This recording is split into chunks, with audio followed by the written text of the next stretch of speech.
السلام علیکم ورحمۃ اللہ وبرکاتہ۔ رب اشرح لی صدری ویسر لی امری واحلل عقدۃ من لسانی یفقہوا قولی۔ جمعہ بہترین دن۔ رسول اللہ صلی اللہ علیہ وسلم نے فرمایا، خیر یوم طلعت علیہ الشمس یوم الجمعۃ فیہ خلق آدم وفیہ ادخل الجنہ وفیہ اخرج منہا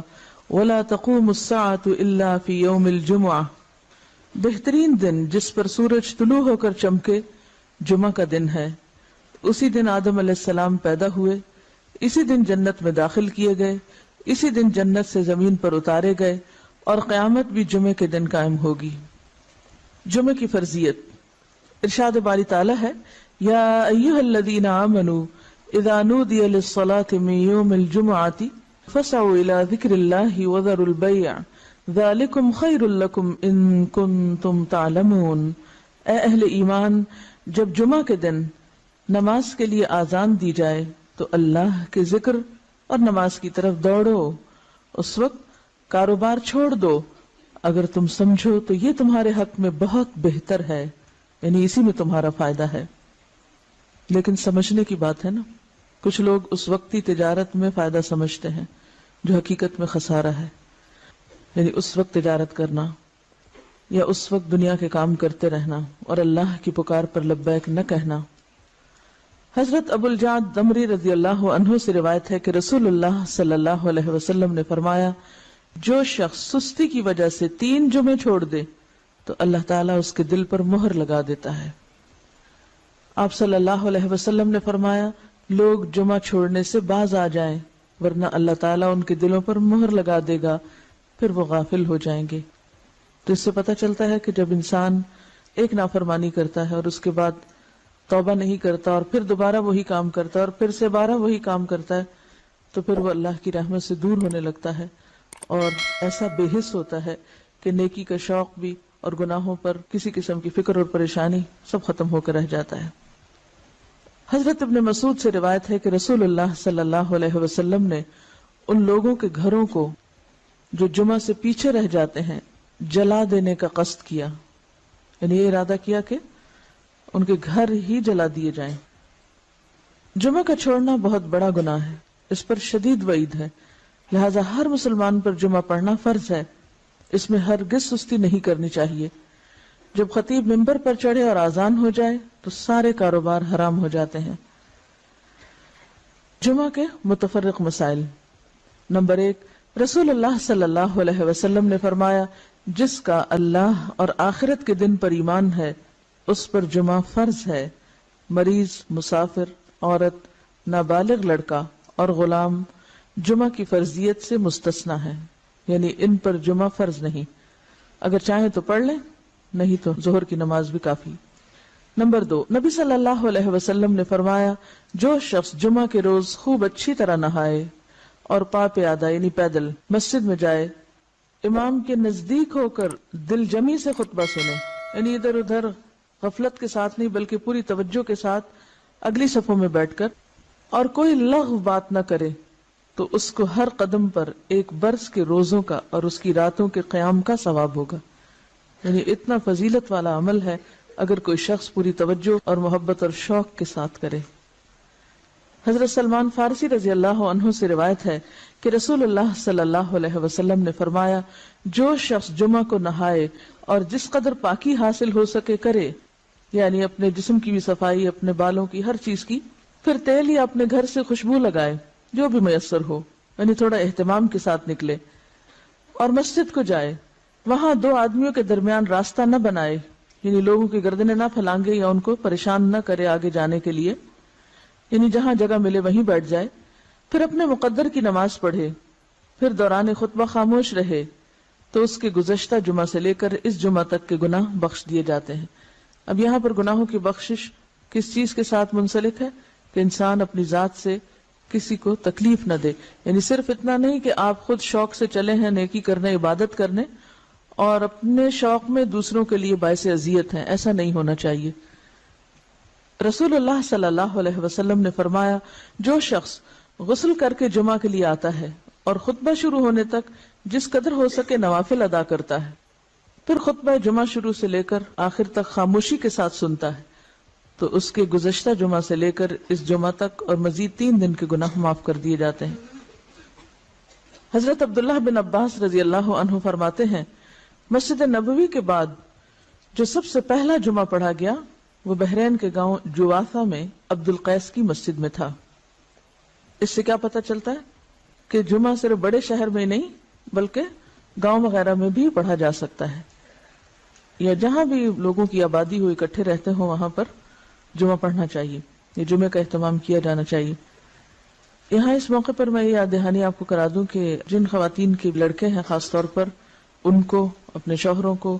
اپنے مرد رشتہ داروں کو یہ احادیث ضرور پڑھوا دیں یا ان کو یاد دہانی کرا دیں، تاکہ وہ اگر جاتے بھی ہیں جمعہ پڑھنے تو شوق سے جایا کریں اور ان آداب کا خیال بھی رکھیں جو رکھنے چاہیے۔ اسد بن زرارہ نے نقی الخدمات کے علاقے میں بنو بیازہ کی بستی حزم النبیت جو مدینہ سے 1 میل کے فاصلے پر تھی اس میں جمعہ قائم کیا۔ حضرت عبداللہ بن عمر مکہ اور مدینہ کے درمیان بسنے والے لوگوں کو جمعہ پڑھتے دیکھتے تو اعتراض نہ کرتے۔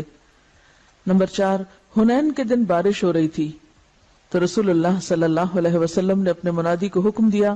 آج اپنی اپنی قیام گاہوں میں نماز پڑھنے کا اعلان کر دو، اور وہ جمعہ کا دن تھا۔ یعنی اگر بارش کا موسم ہو اور جانے میں تکلیف ہو تو ایسی صورت میں پھر ظہر کی نماز گھر پہ پڑھی جا سکتی ہے جب نکلنے میں حرج ہو۔ حضرت ابو ہریرہ سے روایت ہے کہ نبی صلی اللہ علیہ وسلم نے فرمایا آج کے دن 2 عیدیں عید اور جمعہ اکٹھی ہو گئی ہیں، جو شخص صرف عید پڑھنا چاہے اسے وہ کافی ہے، لیکن ہم عید اور جمعہ دونوں پڑھیں گے۔ یعنی اگر ایک ہی دن میں 2 چیزیں ہوں تو ایک کی رخصت ہے، یعنی عید پڑھنا کافی ہے، جمعہ جو ہے اس کی بجائے ظہر کی نماز بھی پڑھی جا سکتی ہے، لیکن آپ صلی اللہ علیہ وسلم نے پھر بھی دونوں چیزوں کو پڑھنا پسند فرمایا اگرچہ سہولت رکھی۔ عبداللہ بن زبیر رضی اللہ عنہ کے زمانے میں جمعہ کے دن عید ہوئی تو انہوں نے نماز عید پڑھائی، جمعہ نہ پڑھایا۔ اس واقعے کی خبر ابن عباس کو ملی تو انہوں نے فرمایا ان کا یہ عمل سنت کے مطابق ہے۔ نمبر 6، رسول اللہ صلی اللہ علیہ وسلم نے فرمایا اگر گنجائش ہو تو جمعہ کے لیے روزانہ استعمال ہونے والے کپڑوں کے علاوہ کپڑے بناؤ۔ یعنی اگر گنجائش ہو اور آسانی ہو اور سہولت ہو، اس سے یہ مطلب نہیں کہ ہر ہفتے نیا جوڑا سلوایا جائے، اس کا مطلب یہ ہے کہ جمعے کا جوڑا مخصوص بھی رکھا جا سکتا ہے،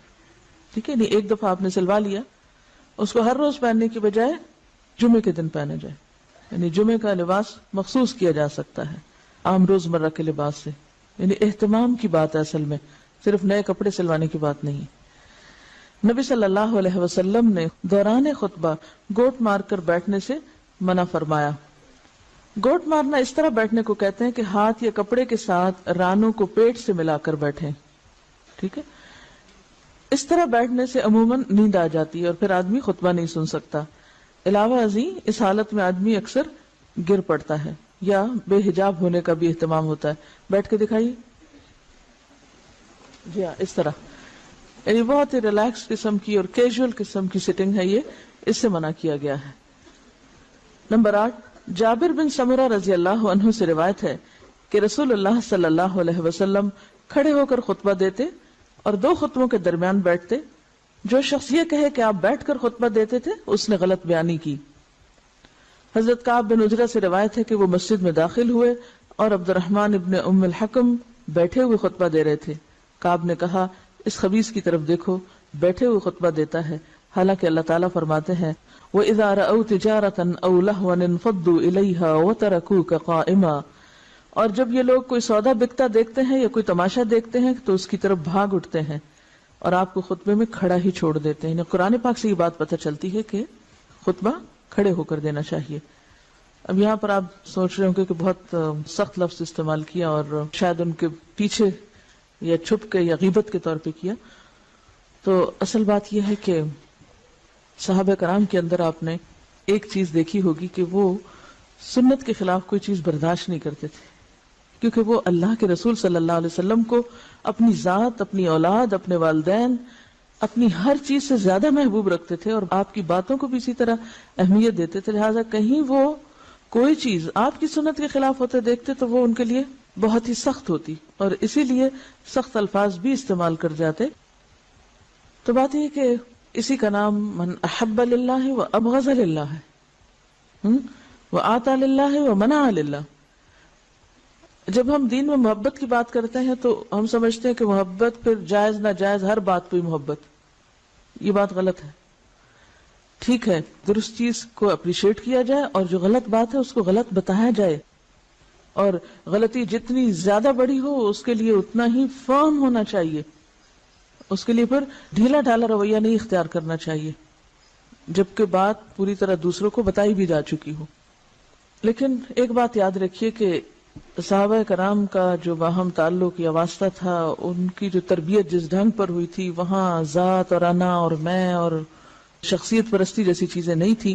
وہاں محبت بھی اللہ کے لیے تھی اور بغض بھی اللہ کے لیے تھا، اور اس کے ساتھ ساتھ وہ کسی چیز کو اپنی ذاتی وقار کا مسئلہ نہیں بناتے تھے، اس کو پرسنلی نہیں لیتے تھے۔ ہم کوئی چیز نہ بھی ہو تو اس کو پرسنل بنا لیتے ہیں، یعنی کوئی شخص کسی سے کچھ کہہ رہا ہو تو ہم اس کو اپنے خلاف لے لیتے ہیں، اور اپنی ذات کے بارے میں ہمیشہ بہت ہی سمپیتھیٹک اور بہت سینسٹیو اور بہت کانشیس اور بہت مہربان رہتے ہیں، اٹھتے بیٹھتے چلتے پھرتے تکلیفوں کا ذکر بھی کرتے رہتے ہیں۔ کبھی ہمیں یہ بھی سوچنا چاہیے کہ جب ہم بہت زیادہ تکلیفوں کا ذکر کرتے ہیں تو کہیں ہم اللہ تعالیٰ کا شکوہ تو نہیں کر رہے ہوتے؟ تھوڑی دیر کے لیے سوچیں، یہ مسئلہ وہ مسئلہ، یہ پریشانی وہ پریشانی، یہ بیماری وہ بیماری، یہ تکلیف وہ تکلیف، یعنی تھوڑی دیر کے لیے اس بات پر اگر غور کریں کہ ہر وقت ہماری زبان سے شکوے شکایات ہی نکلتے رہیں تو ہمیں کیا معلوم نہیں کہ ہر نقصان، ہر تکلیف، ہر بیماری اللہ کے اذن سے ہی آتی ہے، اور ہر چیز اسی کے ہاتھ میں، وہ جب چاہے۔ اللہم لا مانع لما آتیت ولا معطی لما منعت ولا ينفع ذا الجد منک الجد۔ یعنی اگرچہ تکلیف یا بیماری یا دکھ کے اظہار کرنے میں کوئی گناہ کی بات نہیں ہے، لیکن اللہ سے محبت کے ادب کے خلاف ہے۔ جس سے آپ محبت کرتے ہیں آپ اس کی شکایتیں راہ چلتے تھوڑی کرتے رہتے ہیں، کیوں کرتے ہیں؟ ہاں، سمجھ رہے ہیں میں کیا کہہ رہی ہوں؟ اس شخص سے آپ نے کیا سبق سیکھا جس کا صدقہ کسی ایسے شخص کو چلا گیا کہ جو مستحق نہیں تھا، اور وہ دل میں تکلیف میں بھی تھا، پریشان بھی تھا، تو کیا کہا؟ اللہم لک الحمد۔ ہم یہ اخلاق اور ادب نہیں سیکھ سکتے؟ ہاں سیکھ سکتے ہیں۔ مثلا ایک ڈاکٹر کے پاس جا کے بتانا کہ میں بیمار ہوں، اس میں کوئی برائی نہیں، لیکن ہر انسان کو بتانا میں بیمار ہوں، یہ اللہ کی محبت کے ادب کے خلاف ہے۔